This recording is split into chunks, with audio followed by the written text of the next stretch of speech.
Mobility is one of the keys to longevity in training.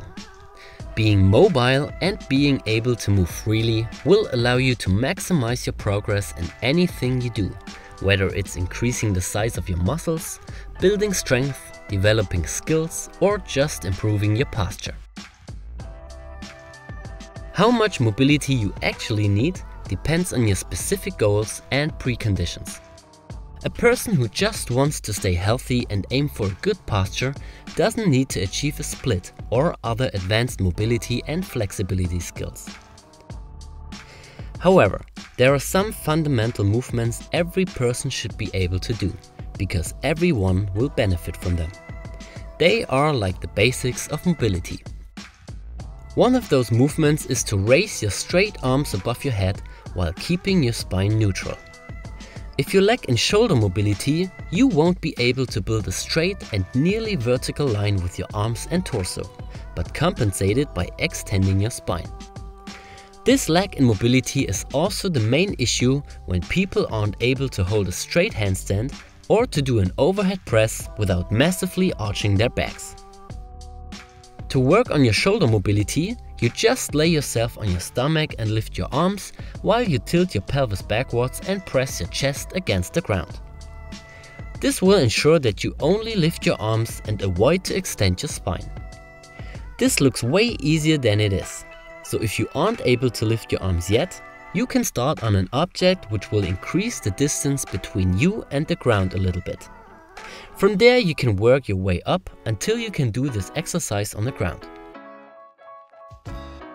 Of course, it's also possible to do this exercise on the ground from the beginning, even if you can't raise your arms yet. As long as you tense your muscles and focus your mind on the tension, you will improve your mobility. Now we take a look at the spine. A good spine is stable but also mobile, no matter if you bend or extend it. The goal in this exercise is to build a C-shaped curve in both directions. But keep in mind that it's normal that you reach a greater range of motion in the flexion than in the extension. The third movement is touching your toes. You can do this while standing or sitting on the ground. It's not necessary to hold your back straight, because this movement is not only about leg and hip mobility and flexibility, but also about your spine mobility. If you aren't able to do this, you just start with your current range of motion and hold this position. Over time, you try to increase the range of motion step by step. The next thing you should be able to do is the active deep squat. The active deep squat is one of, if not the most natural human movement pattern. Nowadays, most people are used to sitting on chairs for many hours of the day. So it's no wonder why they lost their ability to squat deep. Often they can't get deeper than 90 degrees, and if they try, they compensate their lack of mobility and flexibility by lifting their heels, rounding their spine, letting their knees collapse inward, and moving their upper body forward instead of bending their hips and knees. To get better at the deep squat, we suggest you to practice exactly this position while holding yourself onto an object. In this way, you won't fall backward if you go deeper than you are used to. Hold this position to let your body adapt to it. Always remember to keep your spine straight, outward rotate your hips, and keep your heels on the ground. In this position, try to tense all muscles that keep you from falling backward, like the tibialis anterior and the hip flexors. Now we are coming back to the shoulder. If you should be able to raise your arms above your head, you should also be able to move them in the opposite direction. Grab a stick about shoulder wide and extend your shoulders as much as possible. The goal is to extend your arms to about 60 degrees.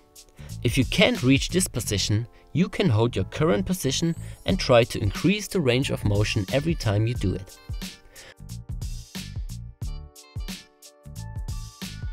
Another way to increase your range of motion in this movement is by sitting on the ground and push yourself forward while your hands stay on the ground. Here you also try to increase the range of motion from workout to workout, step by step. In general, mobility is something that needs time, and sometimes it might feel like you won't move forward. But this is normal and necessary to improve over time. The last recommendation is about the wrists.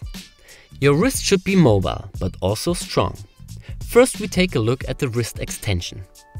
If you get wrist problems from doing push-ups on the ground, but also harder exercises like handstands, you should work on your wrist flexibility and stability by reducing the pressure at the beginning and increase it step by step by shifting your weight.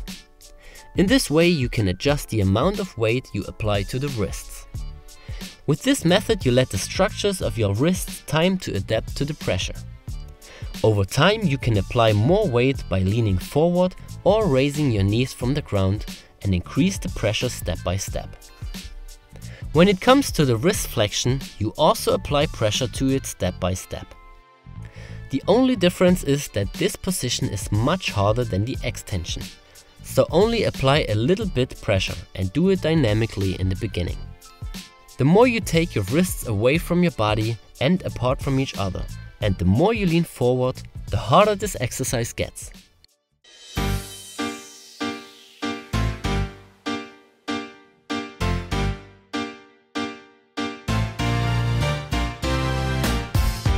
Of course, there are many other ways and exercises to improve these movements and build a well-trained, mobile and healthy body. In our new mobility program, we go more into detail and address all of those points, no matter if you are a beginner or already pretty mobile. The program is divided into 3 levels and will come with mobility and flexibility flows, as well as single and locomotion exercises. Of course, we also included advanced mobility and flexibility training for exercises like splits, V-sit and press to handstand. So no matter if you want to improve your posture, work against imbalances and weak points, learn skills or recover from injuries, our mobility program will fit your needs. We also got a special deal for you. The first 50 customers get a 15% discount. Just use the code CaliMove-Mobility and get your mobility program now. If you have further questions, just leave a comment. Thanks, Alex.